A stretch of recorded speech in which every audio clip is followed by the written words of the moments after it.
Hello, this is old Mr. Kent of MrKent.com, and I'm 82 years old and telling my life story. And if you want to get caught up on all of my life stories, at the end of this video, there's a link called Life Story. Click on that, and you can go back to the beginning. That's only if you want to. That's not a requirement. So, anyway, I'm just going through and telling my life story. Right now, I'm in my 40s, probably late 40s, and generally in stories I'm going to tell, it was in 1980 to 1990, somewhere in that upper 80s to 90s, and so that's where I am. So all right, let's go ahead and get started. I got a lot of little short stories to tell you this time, and so let's get started. When I first got my Cessna 150, I was a new pilot, and I had a buddy who had a Cessna 150, and so one day we decided we'd go out flying together, and he flew his and I flew mine, and we're in Pasco, Washington, where there's a lot of desert. So we were just out flying around on the desert, over the desert, and I saw this road, excuse me, I saw this road, this dirt road, long straight road going across the desert there, and I thought, I'm going to see if I can land on a road. And so whenever I was going to do something stupid, I would always grab my microphone and tell the guys in the other plane, watch the birdie, okay? So he was watching me. So anyway, I come down, and I'm going to actually land. When you land, you pull the throttle down, you slow way down so the plane will settle in. And so I was going pretty slow. And and finally, when my wheels came in contact, the only thing is, it was a washboard road. In other words, as soon as those wheels hit, the whole plane started. I was going like 60 miles an hour, and the whole plane just started, everything was just rattling, and I thought, oh, washboard road. So then I decided, okay, give it full power. Well, that takes a little while for the speed to pick up when you give it full power, so it didn't just jump right off right away. So I was stuck there with, I'm going to turn off the curb here. There we go. I was stuck for a long time with that vibration, and I don't know, it didn't seem to hurt anything, but boy, at the time it felt like it was tearing that plane apart. So anyway, that was an experience.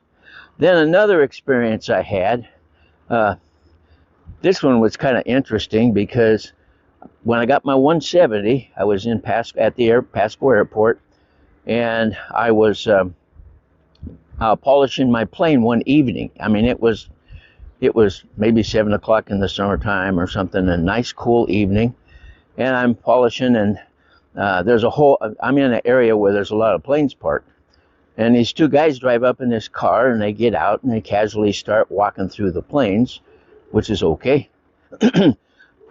And so I kept polishing, and pretty soon they went up one row, and then they started down the next row, and they were looking at the planes. And then the low wing planes, they'd climb up on the wing and look in the window and stuff like that. And if that's my plane, I would have not appreciated that. But they did that every time they came to a low wing plane. So they zigzagged through the line of planes, and finally they came down my lane. And so when they got to where I was, they said hi, and I said hi, and I said, hey guys, I wouldn't appreciate it if you were to get up in my plane on, I'm sure those folks don't appreciate you getting up on the wings. And so then they apologized, and they said, and they pulled out their wallets, and they gave me their cards.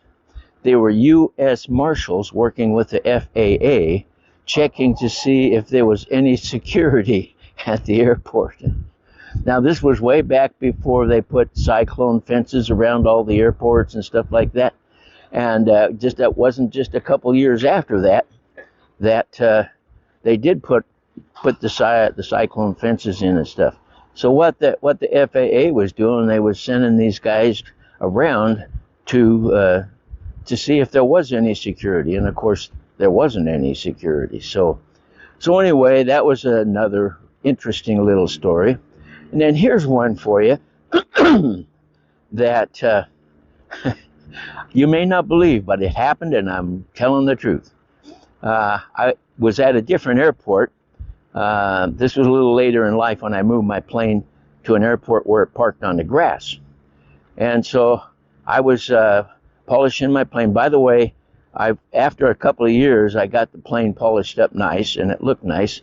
And I was using Mother's mag and aluminum polish, magnesium aluminum polish. And it's by far the best. If you got some mag wheels you want to polish or something, it is by far the best choice. So I was polishing away, and my can, I always bought the big gallon can, and it was a little below half full. And I had this. Oh, I got to tell you, if you remember when the first electric screwdrivers came out, they were kind of like a little flashlight, and you push a button and it would screw the screw in or screw it out, but it wouldn't tighten it. So as time went by, then they improved on that, and they made bigger, heavier batteries and made it so it would tighten up the screw better. And then they improved on that, and they actually made what we call now is the screw shooter gun, you know. And so I had one of those. Only thing is it began to wear out, and so I had to replace it. Well, then I had this case, and so what I did was I made a balsa wood thing that was shaped like the battery, and it had wires connected to it to plug in, and then I ran a 30-foot wire over to my pickup truck and connected to the battery in the pickup truck, and that ran my screw shooter. And I put a polisher on the end of it instead of screws, and so I had this rotary polisher. I did to polish my plane, and so anyway, I was out polishing my plane one day, and this wasn't an evening. This was like on just a regular Saturday or something, and I was out polishing my plane, and this big bumblebee came buzzing around. And you know what you feel like when a big bumblebee comes buzzing around. It was kind of like, oh, now this isn't good. And he was buzzing around, and then for some reason, I don't know why, but for some reason he decided he'd fly down inside my gallon can of Mother's polish.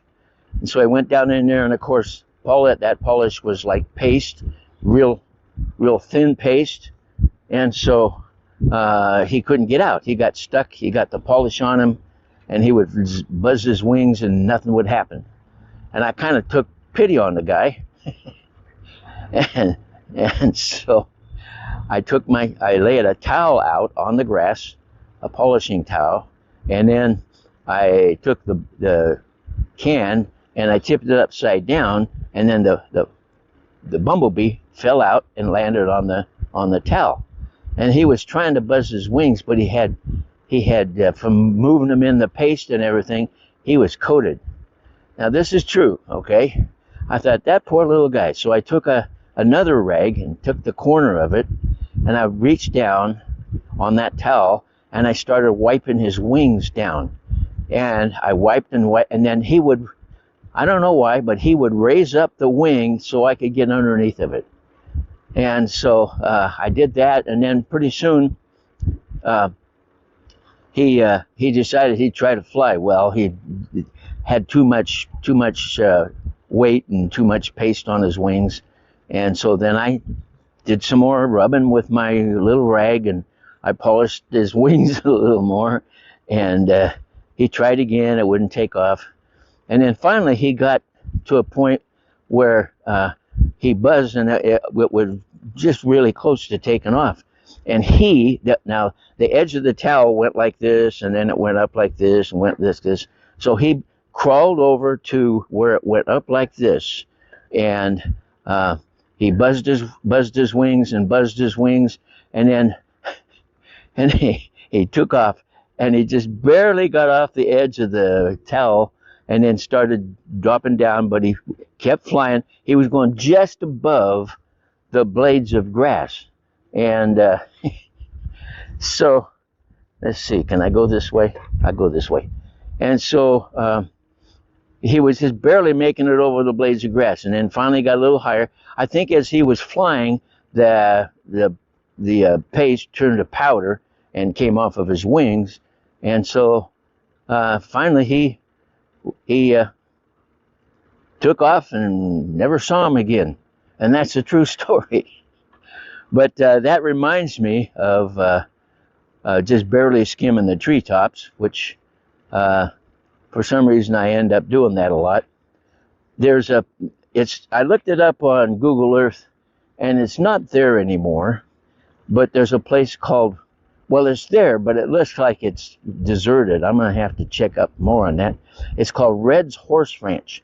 Now, if you look it up, it's going to want to take you to Red's Mountain Horse Ranch. And that might be the same one the same owner, but they have moved to a better place. Because where they were, here's a Google Earth picture of it, where they were, it was down in the bottom of a valley. Well, people kept saying back then, and it was fixed up nice then, but it just wasn't very big, but they had this runway. And at that time, the runway, everybody kept saying, go check out Red's Horse Ranch. And so, okay.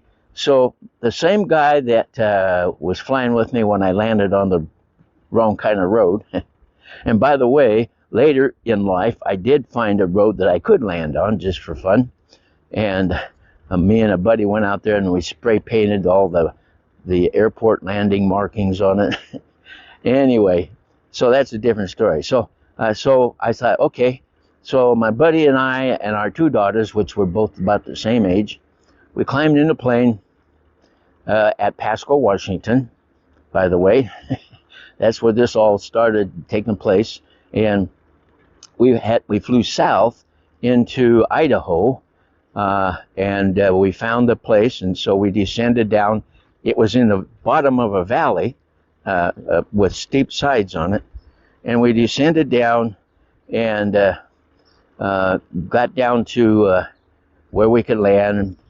As we're coming in, the runway had a little bit of a jog in it. In other words, as you're coming in to land, you had to make a jog to the left, which is hard to do when you're going, 50 miles an hour, 40 miles an hour in a plane. They don't like to turn until they get stopped. So anyway, we got landed, and then we hiked around a little bit, and my daughter, she got kind of sick that day for some reason. She wasn't feeling too good. And so we hiked around and spent a couple of hours there. And then it was time to go. Well, that Red's Horse Ranch was, I think I've been here before on this ride anyway. The Red Horse Ranch was at a high altitude. I don't remember what the altitude was, but anyway, it was pretty high, and high altitude and hot days don't mix well with an airplane. And so we got all ready. There's 4 of us in the airplane, and I knew that when I was going to take off, I was going to have to jog around just a little bit of a bend in the runway. And so we started our takeoff roll, and good morning. We started our takeoff roll and got going. We were going pretty fast, and we got to that jog, and I had to put the brakes on just a little bit to get around to make that little bit of a turn and then give it full power. So by the time we got to the end of the runway, I was just barely off the ground, and it was, I don't know what temperature must have been, but it was hot. And when it's hot and high altitude, planes don't like that. So,